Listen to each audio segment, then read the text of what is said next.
Hello, Guardians. Welcome back to Tower Casuals, the Destiny podcast. I am one of your hosts, Corey Deering, and alongside me, as always, is Josh Finney. Josh. Yeah, we're not doing fun names tonight. Nope, no fun tonight. No fun tonight. No fun whatsoever tonight. This is. Tell me where you've heard this before, Josh. Tell me where you've heard what we're about to talk about tonight before. Pretty much every episode of Xbox Casuals we've done ever. Yeah. This very show last November. Yeah. We all kind of woke up to a bombshell yesterday morning. I'm just gonna dive right on into it. There's no fun to be had. We'll talk about the story progression that we got this week, which is actually really cool. We'll talk about that next week.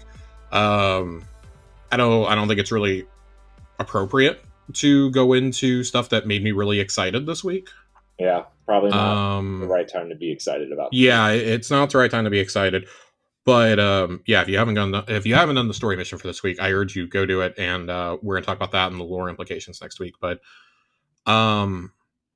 we woke up yesterday morning. So for reference, we're recording this Thursday evening, August 1st. July 31st, we wake up in the morning, and it was late morning Central Time when I saw it, that Bungie had tweeted out something kind of ominous. And I want to read exactly what this, their tweet was, well, let's just say unique. They basically said, here's the path forward. And we were like, what? This morning we shared an important update with the Bungie team on the difficult decision to eliminate 220 roles at Bungie. I actually thought that I was being rickrolled at first. I thought maybe that I had gotten, what's that? Hard drived. I thought that somebody was fucking with me.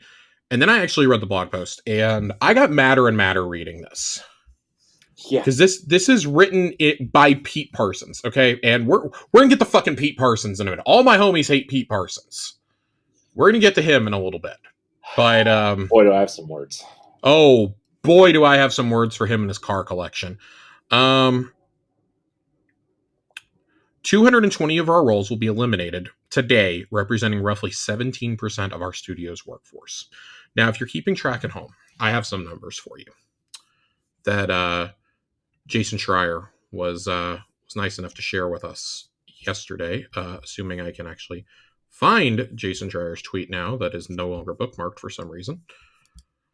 220 people laid off, 155 are moving to Sony, with 75 of those to a new studio within Sony. So these are... Stop right there. 220 people have been laid off. Yes. The people going to Sony are an extra 155 people other than the people that were laid off, correct? Yes. That's what I thought. Okay. Yes. This is on top of the 100 from last fall. Yeah. So if you're keeping track at home, last fall in November, they had 1,400 employees. They're down to 850 now. Yeah. 850. Excuse me. Of the 75 that were supposed to move to a new studio, Jason says it's actually closer to 40. So I walked it back. I apologize. So 35 people may have had their jobs at Bungie saved. Regardless, this is staggering. This is startling. If you add all of this up, that is a reduction in roughly 40% of the studio from what it was 10 months ago. That is... I mean, at best, that's alarming. At worst, and honestly, the truth is it is gross corporate and management negligence. Bungie is a studio that pranced around during the pandemic, bragging about how they were fully remote. They had already been shifting towards that anyways, and this and that. And anytime that the studio got in trouble, up through like last August, they were still doing this. Come work at Bungie. We got all these openings. And then the layoffs started happening. And I want to continue through some of this statement first before we get into like the ugly details of this, right? These actions will affect every level of the company, including most of our executive and senior leader roles. Oh boy. I'm ignoring what he's choosing to say here about care and respect and severance packages. I realize all of this. Getting severance packages, unlike the last time. Although we haven't heard what it was, right? I mean, the last time they had, especially healthcare, right? I mean, they did get stuff last time because in Washington you are required to do that. Right, but it wasn't like nearly as what the stuff that I've heard coming out of this was. No, this feels like it was much more Sony mandated. Yes. And this was much more wide ranging and things like that. We'll get to why this is happening because I've got some thoughts, and that's going to tie kind of directly into the compensation packages. This is hard news, especially following the success we've seen with the final shape. But as we've navigated the broader economic realities over the last year, and after exhausting all other mitigation options, not nuking my salary, by the way, this has become a necessary decision to refocus our studio and our business with more realistic goals and viable financials. We are committing to 2 other major changes today we believe will support our focus, leverage Sony's strengths, and create new opportunities for Bungie talent. First, we are deepening our integration with SIE, working to integrate 155 of our roles, 12% of the studio, into SIE over the next few quarters. They've worked tirelessly with us to identify roles for as many of our people as possible, enabling us together to save a great deal of talent that would otherwise have been affected by a reduction in force. So, to keep in mind, this is actually saving 155 jobs.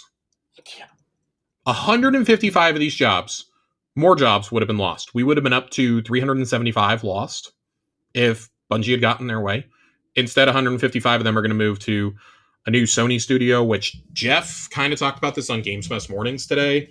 Jeff Grubb, he said that this sounds like it's going to be a studio that exists within the Bungie building still, which is just fucking weird. Yeah. But whatever. That building is massive, so yeah, because secondly, we are working with PlayStation Studios to spin out one of our incubation projects, an action game set in a brand new science fiction fantasy universe, to form a new studio within PlayStation Studios to continue its promising development. This will be a time of tremendous change for our studio. Let's unpack how we ended up in this position. Oh boy. I'm going to take a drink here. I have poured a nice good bourbon tonight, Corey, because I'm still processing the last 30 hours, to be frank with you. Yeah, it's it's something. It's Ooh, that's good. The sad thing is what he's going into is about to go into is what we've been covering since the show started. Essentially. Yeah. It's stuff that we've been covering since the show started, stuff that we kind of wondered last year, should you really be pushing ahead with some of this? Yeah. For over 5 years, it has been our goal to ship games in 3 enduring global franchises. To realize that ambition, we set up several incubation projects, each seeded with senior development leaders from existing teams. We eventually realized this model stretched our talent too thin, too quickly. Gee, who would have ever fucking thought? It also forced studio support structures to scale to a larger level than we could realistically support, given our 2 primary products in development, Destiny and Marathon.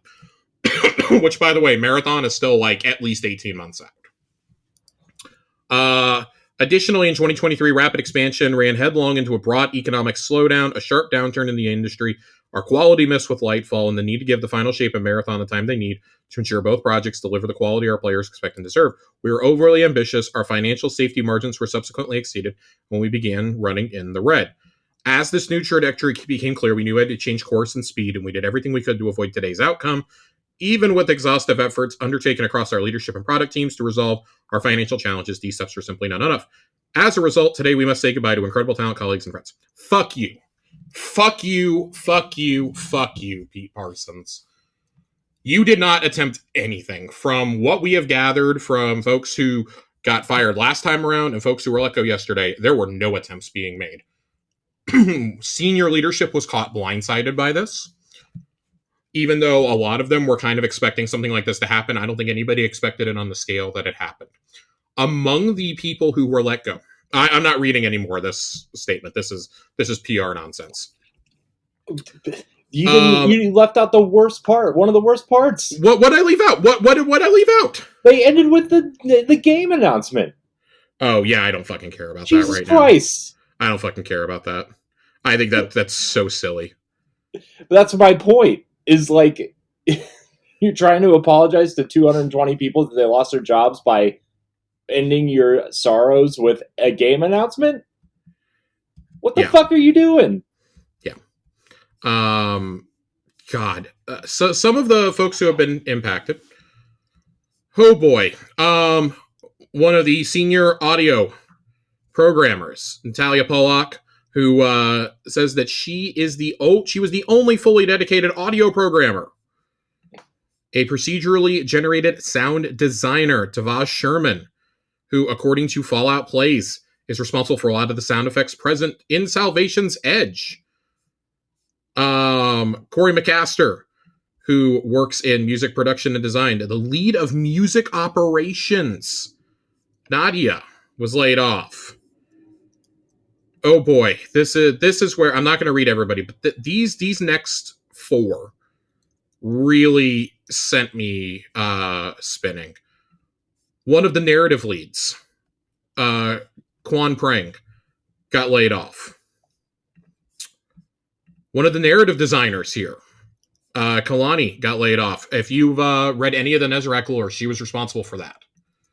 And then two senior narrative designers, Robert Brooks and oh god, if this one will ever load for me, Hazel Monfratten. You should know Robert is one of the ones who really took charge of seasons. If you have enjoyed any of Crow's story, he is responsible for almost all of Crow's arc. Mm-hmm. As well as what I think is personally the best moment in the Final Shape campaign, when the Vanguard is sitting around the fire reuniting. He is responsible for that cutscene. He is responsible for a lot of the stuff that happened in Season of the Deep, including Lance Reddick's final voice lines. The Witness cutscene of the Witness's origin comes from him. A lot of the most impactful moments in the seasons have come from Robert. After Season of the Deep, I did not know this at the time. Nobody really did. They kept it a secret. He left Seasons to go get the Final Shape across the finish line, and this is how he's been rewarded. Hazel has done a mirage of things. One of the things that immediately comes to mind that I know that they worked on was the Season of the Haunted lore and storyline. A lot of that was Hazel. So some of the best storytelling that we've gotten, these folks are now gone. I believe there were a couple more from the narrative team that were hit. They're not in this list that I have on Reddit. Most of QA is gone now. A good chunk of QA is gone. The lead video developer is gone, who makes a lot of those banger trailers that we love. That person's gone. Lead capture artist is gone. Capture manager is gone. God, there were several social positions impacted. And then just some come from across the board. There were a few from the marathon team, others from art departments, UI designers. There is a lot here. This is obviously not an exhaustive list. The list I'm looking at right now has 50 names on it, and that is not even a quarter of who got laid off. Right. So I'm gonna. There is no good. There is no good. I was gonna say let's start with the good. What good? if you are going, and keep in mind, another name that I know was included in this, that I've seen reported elsewhere, Sky Lewin, who is responsible for a lot of the music post Michael Salvatore, and even while Michael was there, has also been laid off. Sky has been with Bungie for a very long time, dating back since before Destiny 1, I believe. Kind of became the number 2 after Marty O'Donnell left. Was fired, really. This all to me points to a gigantic problem at the top. It is the top, and it is nothing else. And it's not the question being asked around the industry today is why does Pete Parsons still have a job? Right. I was going to say this is not, and by top we mean at Bungie, not at Sony. Right? Yes. Yes, it should be clear. The person who was responsible at Sony is no longer there, and that's Jim Ryan. Right. This is a speed run for running into the ground. Stephen Totillo's piece on his GameFile newsletter basically insinuates, and I apologize that I don't have any direct quotes to pull from that because I don't have my credit card near me and I can't sign up for a free trial without a credit card apparently. Insinuates that essentially sources that he talked to within Bungie said that if they hadn't done the Sony purchase, and we kind of had this feeling last year, it was kind of coming out with Jason in a piece that Jason wrote, and it'll probably be out publicly tomorrow, I would imagine, in what he's writing for Bloomberg, that if they hadn't taken the Sony offer, the studio would be insolvent by now. Oh, I'm sure. I mean, there's no question at this point. So I want to pose a question to you before we get into some of the finer details of all of this. Is it pretty apparent to you, is it as apparent to you as it is to me, that the majority of the issues that we have spent as gamers, that we spent years blaming Microsoft for, Activision for, and Sony for, were actually a result of the leadership's team spearheaded by Pete Parsons and Jason Jones? How far back do you think we can go with this? Oh, God. I mean, because for me, I think I can go. I mean, most of the people who wanted to leave Microsoft were no longer there by the time Destiny was a serious project. Yeah, I mean, I understand that one because you didn't want to make Halo forever, right? Well, my thought actually is probably when they signed the Activision deal, when they realized they didn't have Microsoft resources anymore, right, to build their game. I'm of two minds of when this happened.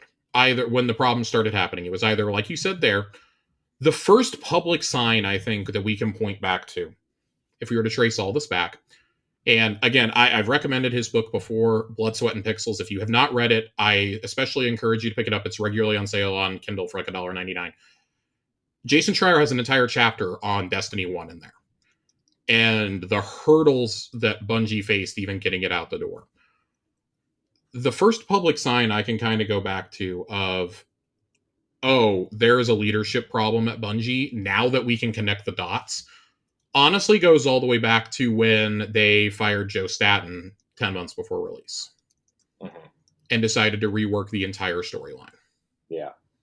That is where I go back to. I have a really hard time. I think going back beyond that is a little difficult unless you're following the account of somebody like Jason. But basically, it's insinuated that Jason Jones and a small group led the ouster of Joe Staten. It's never really been made clear if Activision supported that or not. We know Activision supported getting rid of Marty O'Donnell. We do know that. And that ended up actually like being a great thing for everybody involved, I think. But you went and got rid of Joe, though, who basically created the universe. You know? And it's so funny how we've had to loop back to so many of Joe's ideas. Like Crow being in the Vanguard, it was a Joe Staten idea. That was who Aldrin was supposed to be Crow originally. Like, yeah, that is a real thing in the original pitch of Destiny, in the original trailers. I mean, that is something that is real. I mean, wasn't Crow essentially supposed to be the Shah Han character? Like, guiding you through that opening? Crow was supposed to be Shah Han / Cade. Cade was supposed to have a much smaller role, and then they realized after D1, oh shit, we kind of need a character that's really jokey. Let's have Nathan Fillion do it. Yeah. You know, not that he wasn't already voicing Cade there in D1, but that's why, you know, he's like the tension breaker in The Taken King. And man, I don't even know. Like, so if you trace it all the way back to there, that is 11 years that this bullshit's been going on.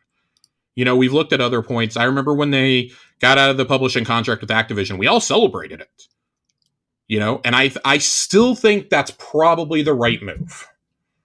I'm going to choose to defend that still. It's everything that comes after, which is gross negligence, and there's no one overseeing to make sure shit's getting done. They also lost both High Moon and Vicarious Visions helping them. Right. Which we know there was one really good thread, and I really wish that I had the name of who wrote the thread, because they wrote a very, very good thread earlier today about some of the projects they'd worked on, from everything from the Infinite Forest to the Vexcalibur mission.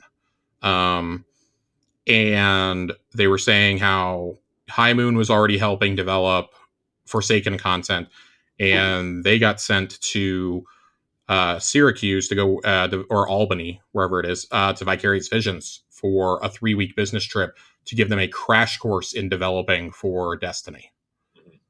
And, we've all talked about it, but losing those resources really, really hurt that first year after the split.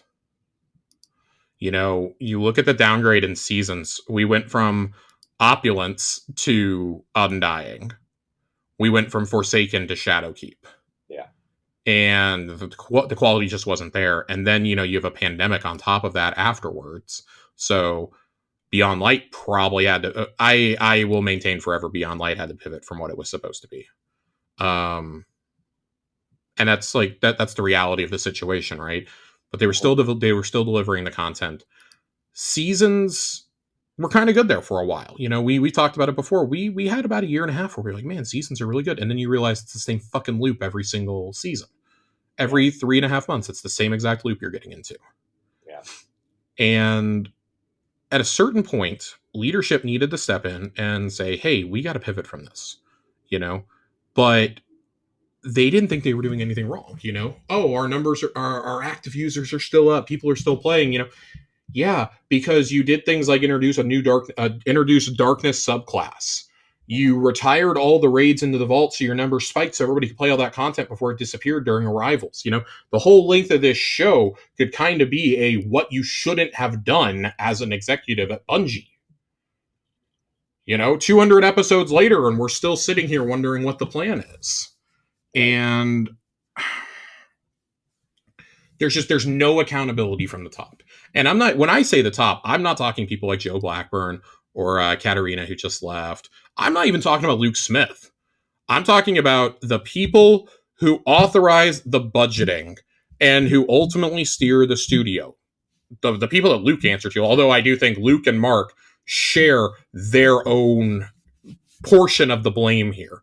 It's become really clear when management gets the fuck out of the way, we get really, really good stuff. When they gave them 15 months to make the Witch Queen versus 12, look at how good it was. When we got the extra time for the final shape and we got into the light and everyone got out of the way and they were allowed to do these things, they wanted to bring back the old weapons. Look how that was received. Look at how it was received when they wanted to do everything they did with the final shape and with Dual Destiny and Salvation's Edge and all this and that. Look at how different that is compared to Lightfall, which had to be shoved out in 12 months. Lightfall should have been delayed, and it wasn't. I don't understand what Bungie's aversion to doing the Final Fantasy XIV model is. Release something every 18 to 24 months as a major expansion and have seasonal content or other smaller drops in between. I don't understand what the problem is here. Now, I can kind of answer that. They can't afford it. I mean, they clearly can't afford it. That's what I'm saying. That's what they can't afford it. They have to put something out so they can make money to keep going. It's so dumb because imagine all your resources were focused on this. Because Marathon, we start getting the whispers about Marathon as Destiny is in a terrible place and needs all these things fixed. And we come to find out a lot of the PvP team has left to go to work on Marathon. I think that was the beginning of the end for a lot of folks' faith in this game, like those who are chronically online. Of course, I was like, I don't think so. I think that's silly. Even last fall, I was like, I don't know. I'm not ready to sound the alarm yet, but I'm getting there. Now we're at the point in the Lord of the Rings: The Return of the King, where Gandalf tells Pippin to climb the rock wall and go light the beacons of Gondor. That's where we're at right now, and I'm hoping Herman Holst sees the beacon when it gets lit. But it should have probably been lit like a year ago. Yeah. My thing is, if you realized this was going to happen, why did you not start taking steps immediately post Lightfall, or when you realized Lightfall was not going to be good? Why did you not start taking steps then? Why were steps not taken in 2022 in the fall rather than, oh, poor us, we missed by 45% on our projections? Yeah, because you sold something to Sony that was not sustainable.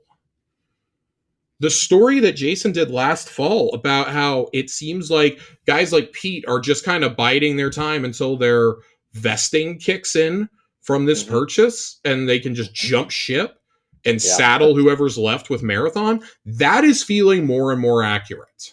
that feels pretty accurate at this point. And that's fucking disgusting. Yeah. That's fucking disgusting to me. I mean, this is like the Bobby Kotick thing all over again. Where he's This is Bobby Kotick, but with vintage cars. Yeah, Jesus. Because as we continue on with this, we really have to bring this up.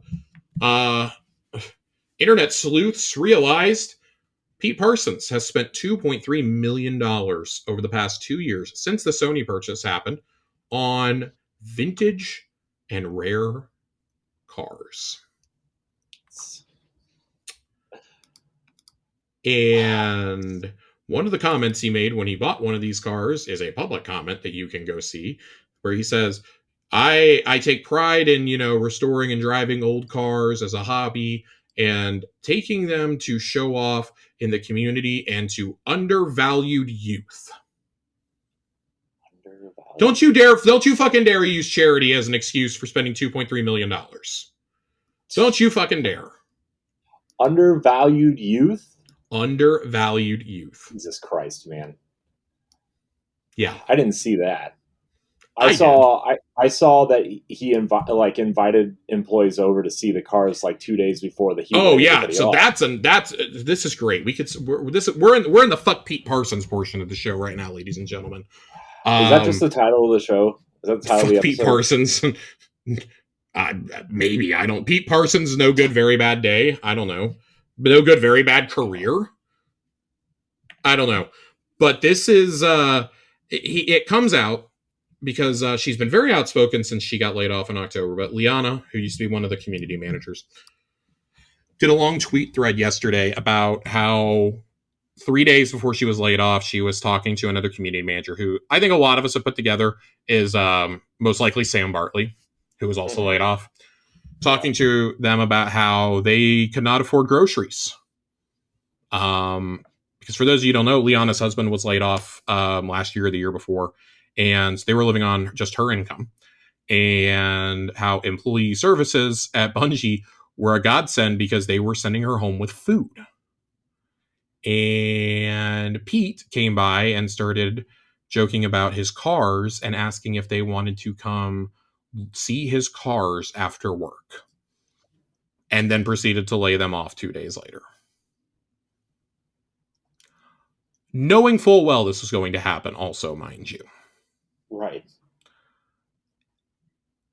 It's reprehensible, it's ugly, it's weird.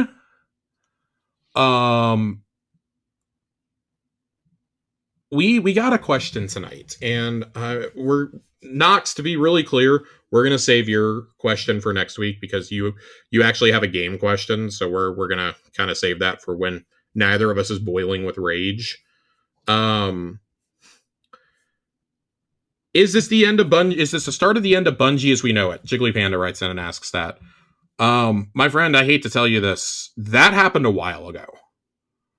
The Bungie you knew has been gone for a while. I don't know. I don't know how long everybody's been playing. I know for sure the Bungie that Corey and I remember from the Halo days is long gone. Oh yeah, and like that's okay. I want to emphasize that's okay. I would argue the Bungie when Halo 2 or when Destiny 2 launched is gone.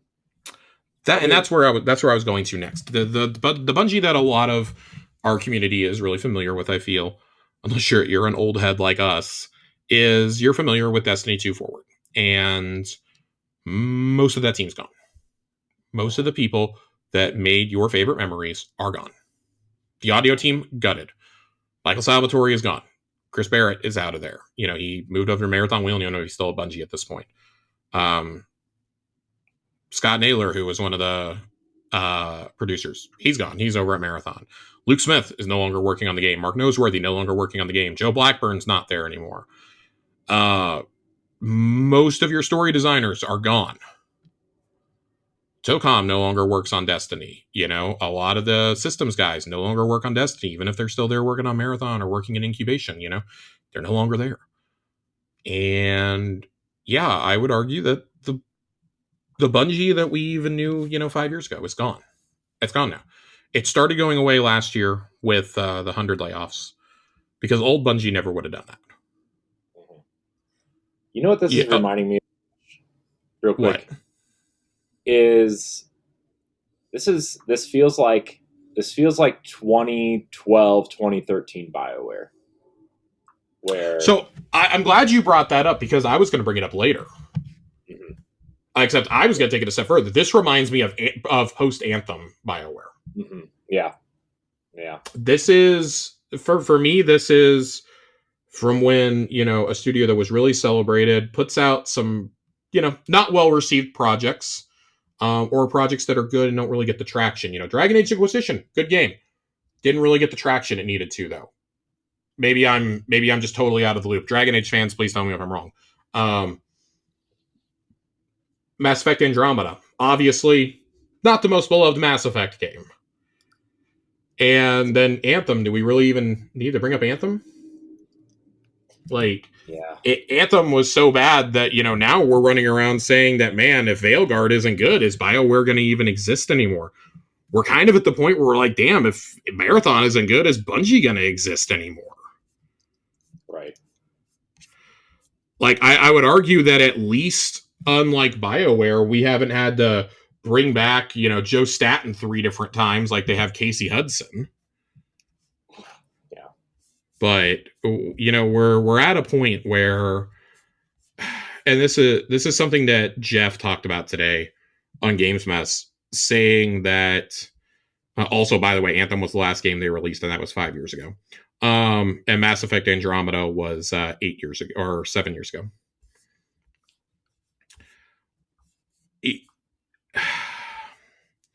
Jeff basically said they're staking the future of the studio on Marathon. That they are absolutely convinced this is going to be an amazing game.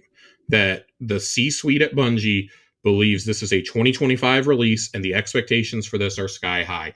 They basically think they can do to extraction shooters what they did to basically, Destiny launching games as a service and Halo popularizing console FPS. They essentially think that Marathon can do that.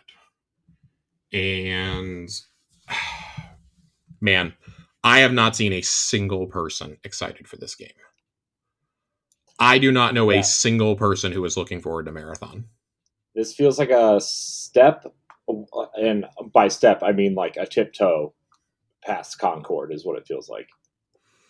That's actually a really good comparison because I want to say it was Jason was talking about games as a service earlier today, and about because people were outraged, that, Bungie didn't have their shit in order, and they were telling people like Naughty Dog that they shouldn't proceed with factions. They robbed us of factions. Like, man, I'm gonna tell you, the funniest possible fucking timeline is that factions didn't get made, but Bungie said Concord should get the green light. Right. That is like the funniest fucking timeline to me. But also, I think that they'd also kind of realized you have to be one or the other. You either have to fully be ready to commit to multiplayer and make that transition, or you need to stay a single player development team. I think Bungie themselves had come to realize that. Mm-hmm. Because look at the other, and this is what Jason was kind of getting at, look at the other studios that have pivoted from making all single player games to suddenly always online games. Rocksteady went from the Arkham series to making fucking Suicide Squad. Crystal Dynamics goes from making the Tomb Raider reboot trilogy to Avengers. Obviously Bungie goes from Halo to Destiny. That's one of the few that actually worked out. Where was the other one he had? I have the list here somewhere. The other ones I was thinking of, BioWare with Anthem, and then another cautionary tale, Arcane Austin with Redfall.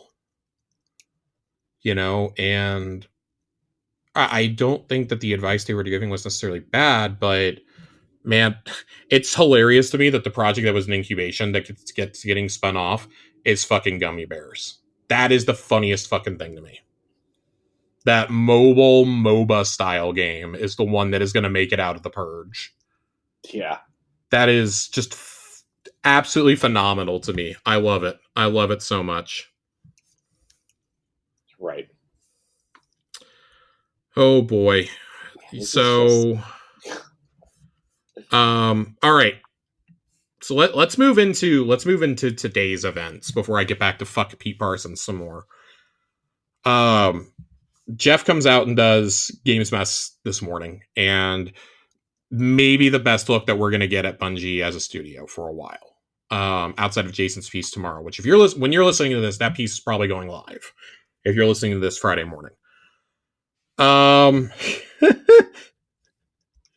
Pete Parsons is not leaving. That was basically how him and Jan Jerome opened up the show. Pete Parsons is not leaving. But being disliked by his former and current employees is an understatement. Would not be surprised if basically they were like, they fucking hate him. That's essentially what the first couple minutes of this show were like. Everybody fucking hates Pete Parsons. That works there, that doesn't work there. They all pretty much agree he needs to go. And Sony may have to Sony genuinely might have to step in here, like within the next week or so, and remove him. I bet they do. I bet they do. Because I did not realize this was fully a thing already. Herman Hulst has already moved to take control of Bungie. Bungie now officially is under the SIE banner. It was separate underneath PlayStation. It is now fully underneath SIE as a PlayStation studio. It is no longer an independent subsidiary. They have basically lost their autonomy. Is not completely gone, but it might as well be at this point. Yeah. Which is a drastic change from 2 years ago when Pete promised, in the Washington Post nonetheless, that nothing was going to change. Right. Well, then he overestimated profits by 45%. You can understand missing by like 5, maybe 10%. 45%, you deserve to lose your job over that one. And that should have happened 10 months ago. Yeah. They said they would not be surprised if Pete's compensation from the Sony purchase alone was $500 million or in that neighborhood. Would not be surprised at all if that was his compensation for this. I think that's wild speculation personally. I don't know how to judge these things. He made a boatload. Let's put it that way. He made tens of millions out of this. 500 though, I think is a little high. That's Bobby Kotick numbers, man. I don't think he made 500 million, but Final Shape is estimated to have sold about as well, if not slightly under what Lightfall did. I could not find exact sales on this, but supposedly it exceeded expectations, but I couldn't find an actual source on it. But the monthly active users has already dipped compared to this time after Lightfall's release, and I would argue that the schedule is way more open right now than it was then, with the very notable exception of Elden Ring Shadow of the Erdtree. Mm-hmm. I think this has been more wide open than post Lightfall. But who the fuck knows? I don't know where to find that. As of like 5 months ago, there were only 25% pre-orders compared to Lightfall, but that was before like the whole relaunch of the Final Shape marketing campaign and everything else. So I don't actually know what happened, but it has had less sale numbers than Lightfall. And remember, they did not prance around with Lightfall's numbers like they did with the Witch Queen. The Witch Queen, they were bragging they had over 1 million pre-orders with like a month to go and this and that. I remember us actually celebrating that. Yeah. And, look at how that is. This time around, there were C-suite layoffs, including the chief business officer. Congratulations. He or she probably should have been fired last fall. You missed revenue projections by 45%. Goodbye. Right. Any company in the world will tell you goodbye at that point. Those are the mistakes that cost you your job and should not cost your team. Here's the content. The future of what Bungie's working on, though. The internal expectation at Bungie is that future Destiny 2 content will be lighter and faster to market, unlike taking, a year and a half for the final shape. We don't know what that looks like yet, but they are essentially they are not calling expansions anymore. They are referring to them internally as content packs. So if you want to know what that sounds like House of Wolves and the Dark Below. Yep. That sounds like Curse of Osiris and Warmind. That does not fill me with confidence. Yeah. That actually is the antithesis of confidence for me. Even though I've said that I wouldn't mind a return to drops like that, I'm going to need to prove that you can actually pack those full of content before I'm okay with it. Yeah, what is the cost of that content too, right? I mean, not to get... Yeah, what's the cost of it? I feel like it's got to be like $20 a piece. I mean, maybe. Is it? Because armor costs $20 a piece, Josh. I understand that. I mean, like we've gone into at length on what we think that the Eververse should be priced at, that it's way overpriced and this and that. But man, how did you guys get here? Is what I wanted. Marathon, according to Jeff, sounds like it is years away, but Bungie is insistent that this is a 2025 release. They are riding all their hopes on this. Sony has a lot riding on this. I don't think I need to underscore how hard it is for a multiplayer game to break through like the 6 or 7 dominant ones right now. Mm-hmm.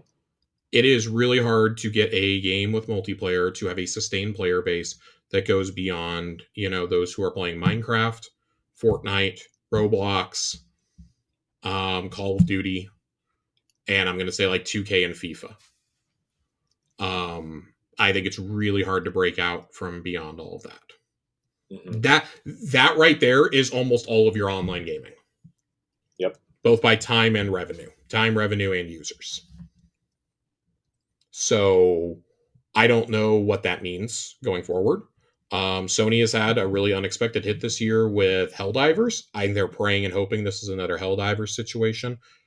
I think the thing is, Helldivers was marketed as a $40 game with, just the war bonds, and it was getting like little gradual updates and stuff, but it was just dumb fun with your friends, right? And it was not directly made by Sony. Sony published it. This was made by Arrowhead, which is not a Sony subsidiary or an SIE studio. Concord, on the other hand, is an in-house game, and that game I'm pretty sure is DOA. I'm like 99% certain that game is dead on arrival. Yeah, seems very I think Fair Games, which we've seen nothing of, by the way, that's Jade Raymond's game. That's probably DOA. It is really hard to have a multiplayer game and only release on one console, even if your console is the PlayStation 5 and you're concurrently releasing on PC. Like that's kind of the whole thing, is you have to make sure you're at least getting it to PC, which Marathon and Concord will. But man, it is just really hard to break through beyond that. And that's going to be coming out at a time when there are other games to play. It's coming out right before the really busy fall season. Mm-hmm. I don't know anyone who's, looking forward to these games. And I got to lump Marathon in with that. We still don't know if Marathon's going to be a full-priced game, if that's going to be free to play. The expectation is that it's free to play. But if it's free to play, like, damn, that thing's going to be microtransaction to all hell. We've heard different things like, oh, it's an extraction shooter, but you play with selectable heroes. And this just sounds like a fucking mess, man. So good luck pinning all your studio's hopes on Marathon right now, because I do not share your confidence. Yep. My favorite part of the entire pod this morning was Jan when it was explained to him that this is going to be an extraction shooter. He just goes, "Why?" Like, just why? Like, yeah, dude, we've been wondering for 2 years. Okay, this was teased way too early. It was leaking out. They did that CG trailer last spring, and this thing we're probably not even going to see gameplay from this until, I would say, absolute earliest to the Game Awards. Right. But if Bungie fucking shows up to the Game Awards this year, like, that, Jesus Christ. You just released an expansion that is a, like, legit fringe game of the year candidate, and you went and pulled this. Like, make a bad game, get laid off. Make a great award-winning game, believe it or not, still fired. Yeah. But here's what. Go ahead, Corey. Oh, I was just gonna say I was listening to a couple podcasts today about this at work, and some people said, like, what is their motivation now to make sure that this game is the best they can possibly be, right? If you're just going to get laid off anyway. And, like, part of that's like, yeah, of course. But, you know, I mean, if you're going to try to get a job somewhere else, you're going to do the best you possibly can. But, like, at the end of the day, like, if you're just going to get laid off in a year or 6 months anyway, even after you deliver something like the final shape, right? Like, why bother? Why bother? And it made a lot of sense. I'm like, yeah, if I knew like half my team was leaving, and including me at some point, like, why bother? You know? Yeah. Why fucking bother? Because there's no point. There's literally no point. No point. There's no point. And the final shape's out the door. So what's the motivation over there? Codename Payback was in fact real. But this was apparently shelved before the release of the final shape. This was put up on the shelf. This was not Destiny 3, but was described internally as the next Destiny. So take that however you want. The next saga, a spin-off, whatever. I've heard two different things. I've heard that it was supposed to be the beginning of the next saga. I've heard that it was supposed to be a spin-off game. I don't know which one it actually is. Maybe we'll get some clarity tomorrow with Jason in Bloomberg. But him and Jeff kind of had some conflicting thoughts on this one from what they had heard. But the only thing they were united in was this was never Destiny 3, which lines up with everything Bungie has ever said, that they were not working on Destiny 3. But he says Destiny 3 is not what they will be working on as a team in any meaningful capacity anytime soon. That is just insane. That is absolutely insane to me. But it's kind of making sense why we got Prismatic now. Like, if this is going to be like the big end, then there we go. I don't think that the game's going into maintenance mode, but I do think they're kind of in a spiral right now trying to figure out what to do. Dylan said that plans have not been impacted in terms of content. So maybe they were already scaling down. I don't really know, but I do think, like, it's funny. Bike tweeted this out the night before all of this came out, saying, man, we really need like a roadmap for the next 18 to 24 months.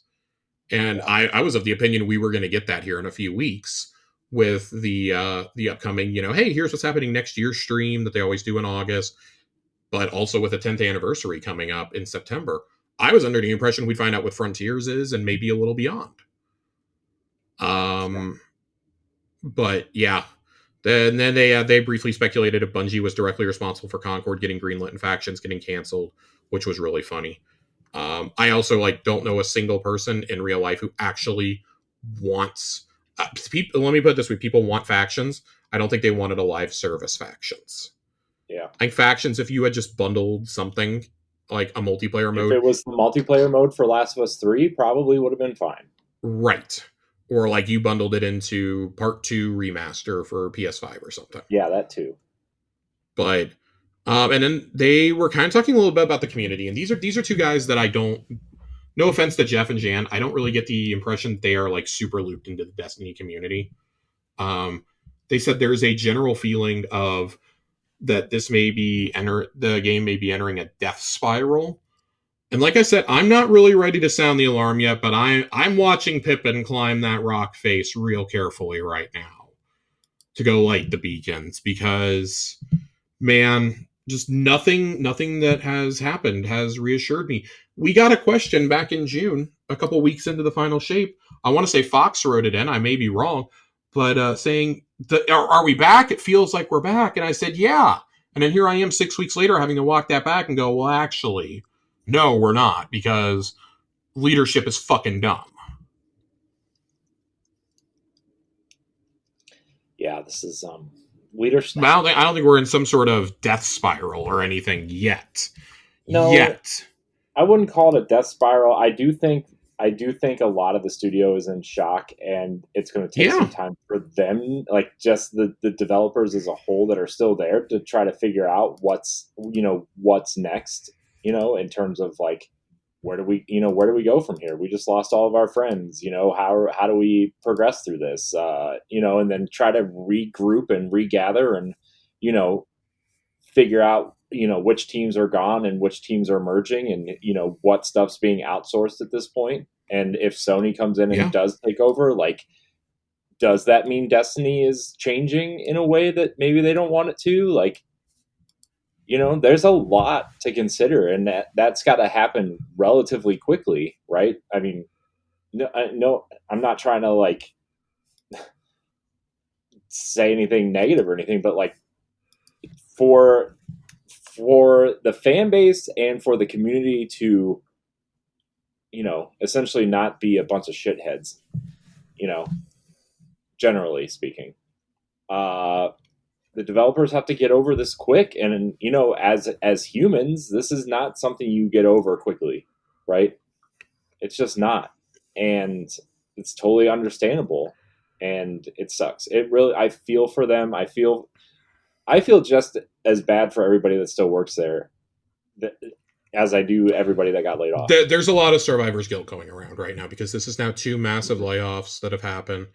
I Yeah. get the feeling that they aren't done. Um, just man, maybe maybe there isn't another round until we see how Marathon does when it releases. But Hmm. when you lay off this many like story people, for example, and this many key folks on your ongoing game, it doesn't paint a picture of confidence. That paints one to me like they have basically told Bungie you need to start cutting expenses somewhere, and Bungie probably feels like we've invested too much in Marathon at this point. We have to release it. Hmm. So they're kind of between a rock and a hard place because you can't move on to Destiny 3 and leave all the shit behind because then you've got hardcore players like myself who are like, "Oh, I'm not regrinding this stuff. I'm not grinding out new gear and starting from square one again." That is not I'm not interested in that at this point in my life. Yeah. I simply don't have the time for it. I do have a little bit from the GameFile newsletter that apparently the financial situation at Bungie has been so bad for so long that at least one source described as a well-connected former worker went so far as to claim Bungie faced dire consequences if the acquisition hadn't happened, saying the alternative history is insolvency. Holy shit. GameFile sources claim Bungie repeatedly missed its financial targets, leading to roughly 100 employees being laid off in November 2023. The second round happened, obviously, blah, blah. Within Bungie, the layoffs had been anticipated for some time. In December 2023, IGN reported the feeling within the studio was they faced more reductions that the Final Shape didn't do well. But according to GameFile source, even the Final Shape being a major blockbuster success couldn't have stopped the layoffs. Indeed, with Destiny 2 on the wane some 7 years after its release, the Final Shape reportedly failed to outsell the previous expansion Lightfall, despite being a critical success. Former Bungie workers and other members of the games industry have been vocal in the wake of the layoffs, many of them blaming Pete Parsons. Their sentiments were echoed by those in GameFile's report, claiming Bungie sold things they were just not able to deliver. Parsons, for his part, blamed the cuts on the rising cost of development, economic conditions, and confirming the studio had been running in the red following delays to the Final Shape and Marathon. So, man, what a fucking catastrophe. What an absolute fucking catastrophe. Yeah. Man. Whew. I just don't know what to say at this point anymore, Josh. There Like, I is just nothing to don't. there is nothing to say. There is nothing to say. Like, we can sit here and point the finger at upper management all day long, and honestly, we should be. Like, they should be held to task. I'm gonna say fucking unionize. This comes in a week where we're hearing about Blizzard and Bethesda both unionizing and being recognized voluntarily by Microsoft. Basically, Microsoft and Team Xbox saying we're not going to get in the way.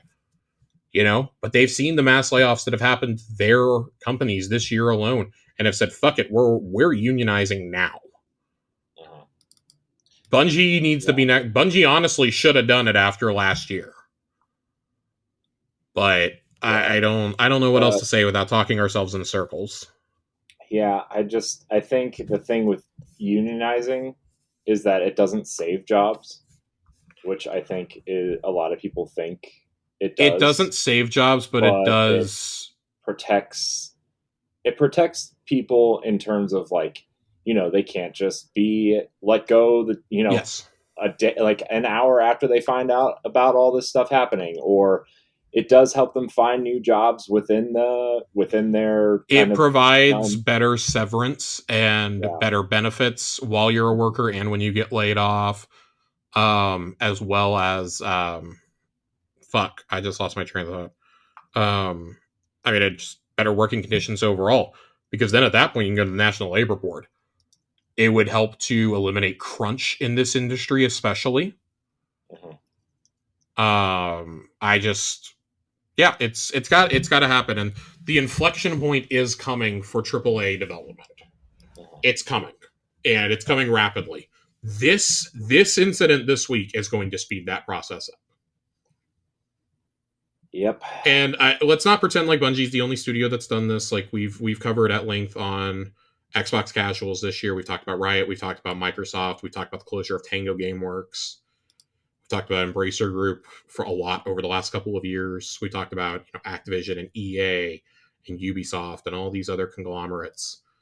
They're far from the only studio doing it. It's just really shocking that you had to do this twice in a 10-month span. And you basically knew this was going to happen, and you had people in an all-out sprint to finish this. Yeah. You put out probably the best reviewed product you've had since Halo Reach also, and this was the result.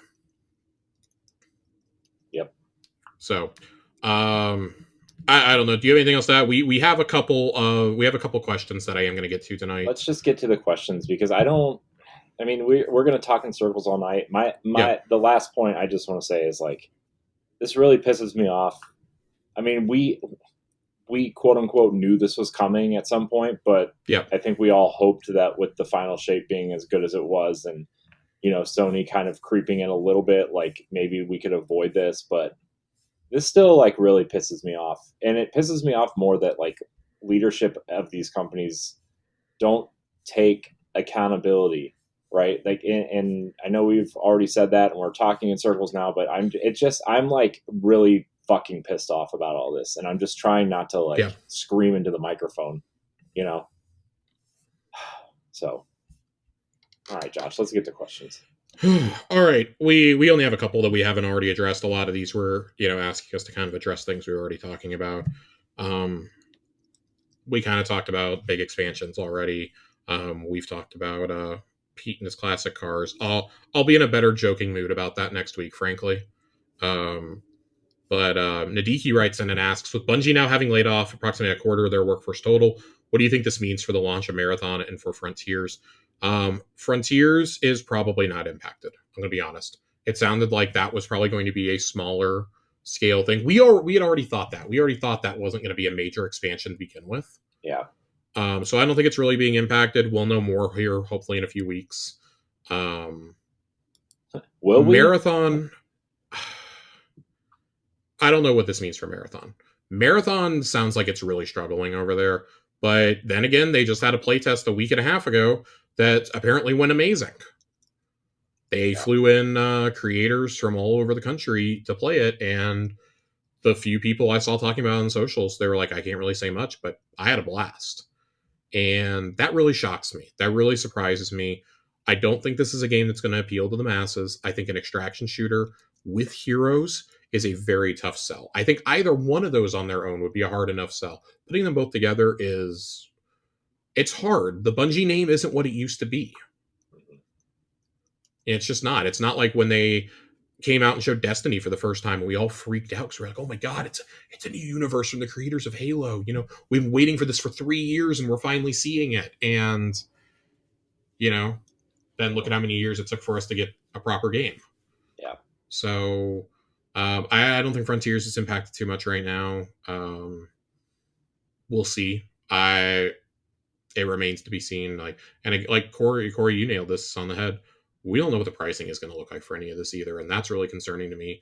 There's leakers who have credibly leaked things in the past who are coming out of the woodwork to say things now. They're conveniently saying things now, right?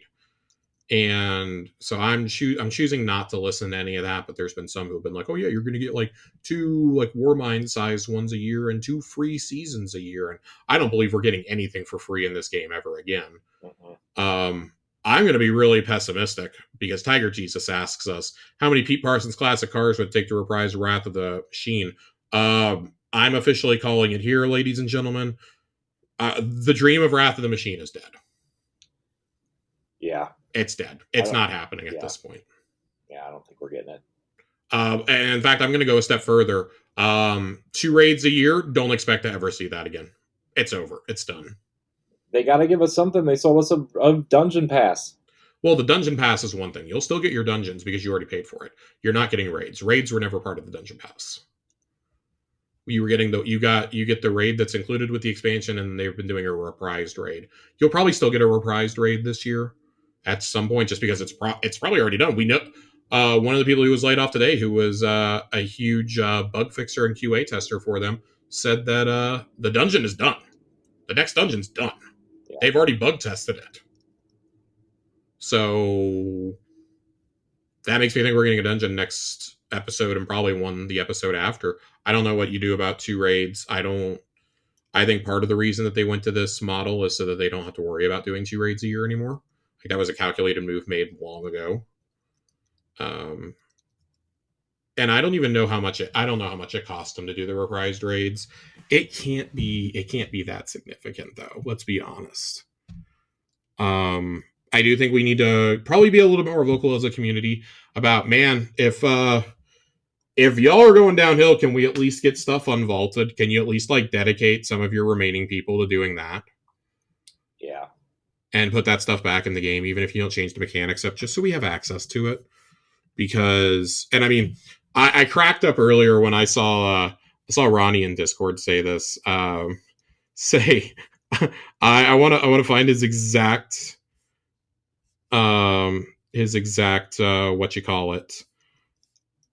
post. I'll be playing until the server shut down, end comment, period. I laughed really hard seeing that. I want you to know that I had a hell of a day. I hope that made me laugh. I hope the last Bungie employee puts the John Travolta "Where's Everybody" meme from where he's like kind of looking around, "Where's everybody?" and that's just Ronnie in the tower. The last day the servers are up. Hang on, I may have something. Oh shit. Okay. So this is coming out right now from GameSpot tonight. Luke Smith and Mark Noseworthy are 2 of the folks who were laid off as of yesterday. What? Yep. This afternoon on Game Mess Decides, Jeff Grubb confirmed the duo were working on Project Payback, a new game set in the Destiny universe, but were let go as part of sweeping job losses at the now PlayStation-owned studio. Smith and Noseworthy were labeled as working on Payback. It was going to be the next big thing for Destiny, but not Destiny 3. They were caught in the executive and leadership shakeup mentioned in the blog. Payback has been shelved. Luke Smith was the executive director at Bungie and become a notable public-facing rep for the studio, having guided Destiny 2's narrative back to a place that excited fans and more clearly set up a long-term story for the sci-fi shooter. Noseworthy, meanwhile, was vice president of the Destiny universe and responsible for the overall strategy of Destiny as an intellectual property and a business. Holy shit. Well, I know why Luke Smith, his Twitter is almost all deleted except for his name.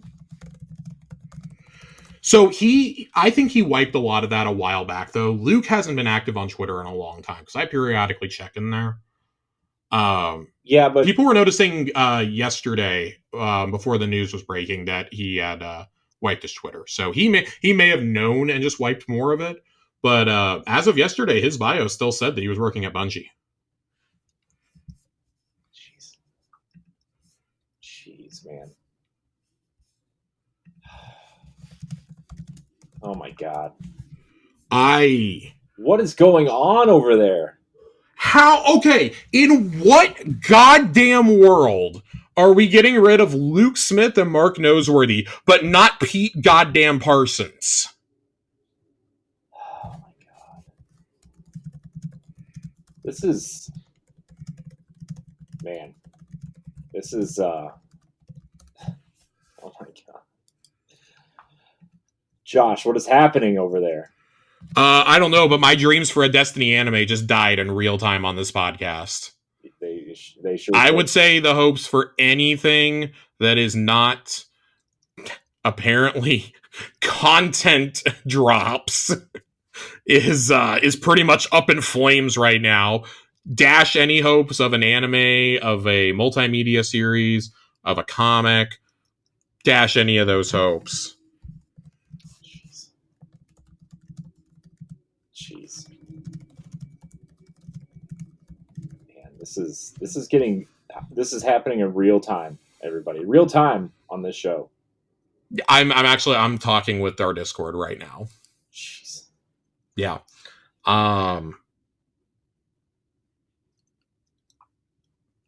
It has never been more over than in this moment. That honestly, this is more concerning to me than a lot of the other departures were already very, very, very bad. Right. You're getting rid of Hazel and Robert off of the narrative team. That's alarming. You fired Michael Salvatore last time around. That's alarming. You're getting rid of the guys who guided the franchise, though. And that, to me, says you don't have confidence in this product going forward. And Pete needs to fucking go. Luke and Mark are the guys you're getting rid of right now? Really? Me? Are you kidding me? Like, yes, I know they've made some bad decisions. It's not their fault that you overpromised on 45% profit margins. Right.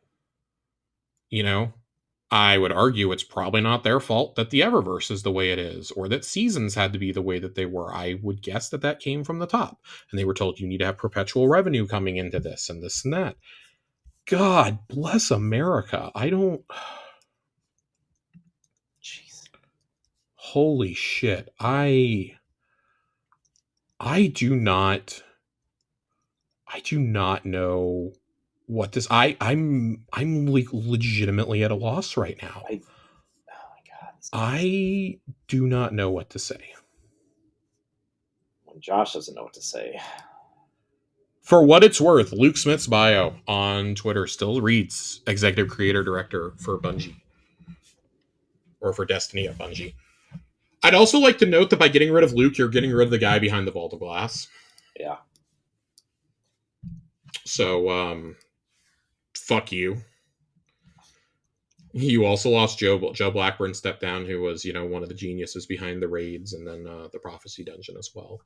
So, yeah, oh my god. I am... Yeah. What? Oh my god. What the fuck is going on, man? I feel like we're watching this fall apart in like real time, like real time. I can't. I actually cannot believe this broke while we're recording the show. We were about to wrap up too. Holy shit! I have had my concerns and my gripes and my complaints about Luke Smith over the years. I want to be really clear. I've shared some of them on this very show. I don't know what is going on here. Right.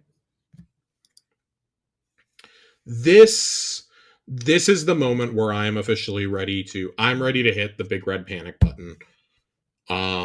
If you are getting rid of Luke and Mark, I think you could probably withstand Mark. But let it be known, Forsaken was Forsaken and Taken King was Taken King because of the group of Luke, Mark, Chris Barrett, Scott Naylor, guys like that. It was largely the way it was because of that. For a guy who, something that has stuck with me for a long time was Luke talking about, and it was in the lead up to Beyond Light, I want to say, talking about the struggle that he went through when Curse of Osiris released, and he was wondering if they were even going to exist anymore as a studio, if the game was going to exist anymore, if he was going to have a job. He was panicking. He was at the studio at all hours of the night, this and that. And then for this to happen, this is a guy who should have been allowed to leave on his own terms. I'm going to say that. Destiny, as you know, it doesn't exist without Luke Smith's contributions. He may have not been the guy behind the original Destiny, but he was one of the guys behind the Taken King. Like I said, Vault of Glass. Vault of Glass was his baby. And because he was the guy who was like, what if we did a raid, but like, they were already designing the vault. They were already designing raids. And he was like, what if we made it kind of like a World of Warcraft raid? And that ended up being a trend that got set in games for the next decade. So many games, The Division comes to mind immediately, have tried to replicate a Destiny raid. And nobody has even gotten close to that feeling. They can't even match the original. They can't even match the Vault, which is the original. And that is still like doing Vault for the first time is like one of my greatest memories in a video game because it was so unlike anything I'd ever done. To get rid of the guy who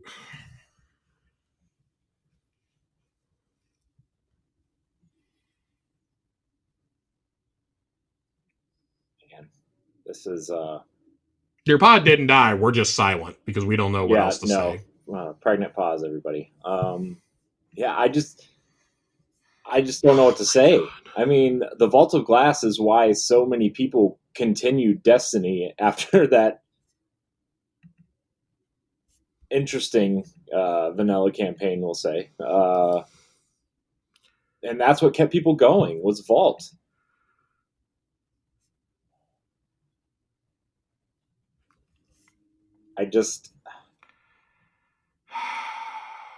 Man, can you send that article in the chat? The Luke Smith one? I've already moved on from it. It's on GameSpot's front page, though, I believe. Okay. Man. Here, I just DM'd it to you on what you call it, Discord. Yeah. Man. Oh my gosh, dude, this is so. And then crazy. You got, God bless America. You've got Paul Tassi over here going like, something tells me the story isn't over, and this may not be the loss you're imagining it to be, and like, it seems pretty lost to me. Yeah, it seems like you need to shut the fuck up for right now until any of us know what's going on.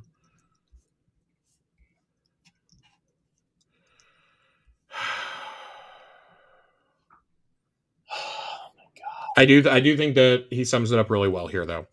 Too much is going on every other hour here. Gonna wait to do anything until Jason's piece comes out tomorrow morning. None of it is good, and all points to the same conclusion: Destiny scaling down, Sony absorbing and taking over. Yeah.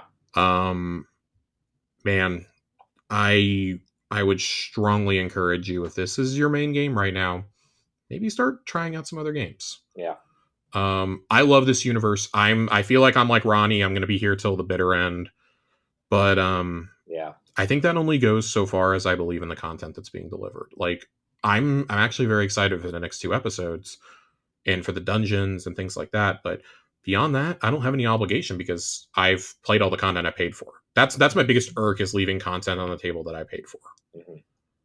And so I don't plan on doing that. But man, this makes me less invested in going and getting gear, in min-maxing and trying out new builds.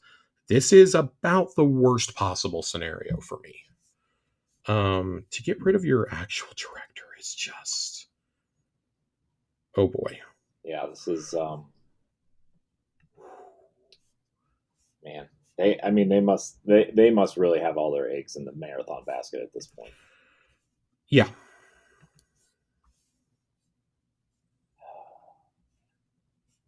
I don't know what to for what it's worth, MTash, who used to be a pretty big Destiny content creator, said that at one of the Bungie summits, he was told we would essentially have to stop all work on Destiny 2 to make Destiny 3 possible in a timely manner.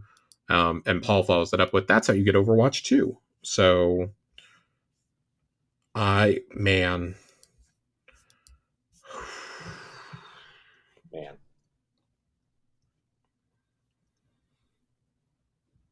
This is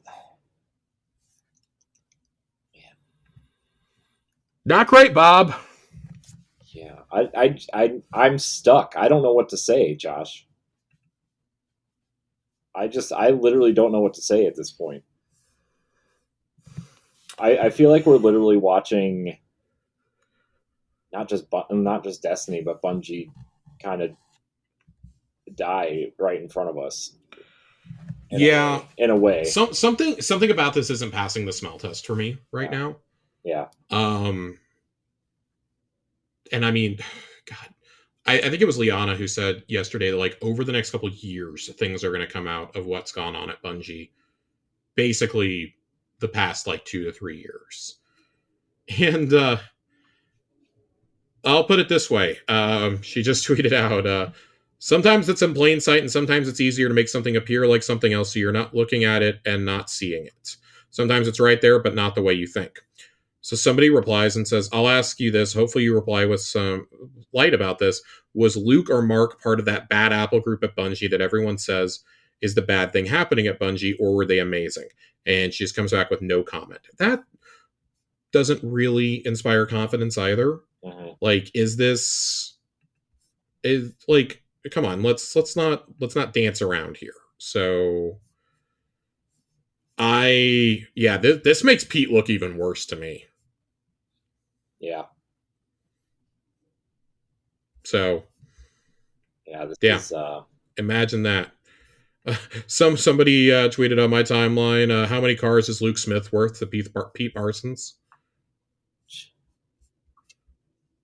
Man. Yeah. Jesus Christ. I'm genuinely worried I'm going to have to get on here on a Friday night and do a part 2 tomorrow. Yeah, this is because depending on what the Jason article is and what else comes out while I try to sleep tonight, I'm really there may be an emergency second pod tomorrow. Yeah, I'm really interested to see what Jason has to say tomorrow. Really, he's the best in the business for a reason. Yeah. I mean, you can say all you want about him, but he does his job and he does it well, So. Yeah, you can have your opinions about like how he interacts with people, or more like how he used to interact with people, which was very stuck up and very snobby. Mm-hmm. Jason is one of those guys who like he's extremely good at his job and he knows that he is. Mm-hmm. And see, I know Jason's personality because I'm the same fucking way. You are? I like to be very high and mighty. I tend to be very condescending when I feel like I know something that other people don't. Mm-hmm. And I really want to see what this piece says, because he's one of 2 people I really trust on reporting from inside of Bungie. Because I don't really consider Jeff Grubb a reporter. No. He's an insider. He's not really a reporter to me. Yeah. Whereas I consider Jason and Rebecca Ballantyne to be reporters. Yeah. I'm very curious to see if Rebecca posts anything tomorrow either. That's the other one that I'm kind of waiting for the shoe to drop on, because she's reported a lot of the HR problems at Bungie over the last couple of years. Yeah. Sorry, I had a hiccup there. Corey, do we have any other things to say before we get out of here? Because I'm afraid if we stay on the air any longer, there's going to be something else that breaks. Yeah, I'm not like, man, I don't know what to say, man. It's just going to sound like ranting and angry. Yeah. Angry ranting, and I don't want this show to be that, right? Even though we kind of just did it for an hour and a half, I don't want it to go any longer. I think it had to be. Anymore. I think we had to, because it was cathartic. Yeah, but I don't want to talk anything else about it until we know more, right? Right. I'm at that point where, like, okay, we've kind of gotten out our first round of stuff. Now let's see what the reporters have to say, and the people who are going to break more stuff tomorrow, and then we can kind of react to that, and kind of come back with, I'd say, bright-eyed and bushy-tailed, but that's not really going to happen for a while on the show, at least. So yeah, I don't know. I think, look, my last thing though is, like, I feel for everyone who is still at Bungie. I feel for everybody who was let go at Bungie. and I don't know how many of them listen or not listen to this show, if at all. But if this really is kind of the beginning of the end, you guys gave us a hell of a 10 years, regardless of the ups and downs. You know, Josh and I wouldn't be friends without this game. Mm-hmm. And, you know, the Final Shape was a fucking awesome last hurrah if that really was what it was. You know, so that's kind of all I have to say for now. Yeah, I just want to say that, the focus here is, yes, horrible C-suite leadership. How we got here is going to be a mystery for a little while until more details come out. And I expect more employees and former employees to be forthcoming in the days and weeks ahead. Mm-hmm.